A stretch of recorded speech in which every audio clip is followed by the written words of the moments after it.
Hello guys! Welcome to my vlog. So ngayon is tulungan natin si Mrs. na magpinta ng kanyang room. So I thought meron siyang tagapinta pero wala pala. So ako na yung in charge na magpinta ng kanyang room kasi nag-request siya sa akin. At saka guys, mahirap pala tumanggi sa ating mga asawa, no? So akala ko meron talaga siyang tagapinta. Yun pala, ako pala yung pipinta. Kasi in the first place mga guys, ang sabi niya sa akin, meron siyang tagapinta. Yun pala, sinama niya ako dito para ko yung puminta. Well anyway mga guys, wala na tayong magagawa kundi tulungan siya. Syempre nahihiya naman ako kapag siya pa yung puminta.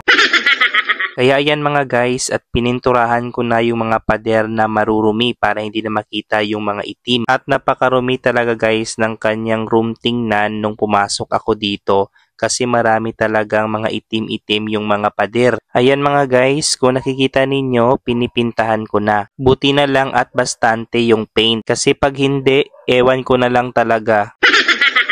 So, pinipintahan ko talaga guys ng mabuti. At saka after that, isi-second coat ko pa yan. So, we are in the first coat pa lang mga guys. And I thought mga guys, I cannot finish her room kasi it is wide and big. Pero I can't believe na natapos ko siya mga guys. Yun nga lang, whole day yung stay ko dito. Instead, half day sana. Because I have also things to do at home. But I can't leave her here. Kasi baka she's the one who will paint mga guys. And I'm too shy for it. At talagang tinatawanan niya pa ako dyan mga guys. Kasi sabi niya nag-hire daw siya ng manugpinta. But the thing is, there's no payment. O, diba?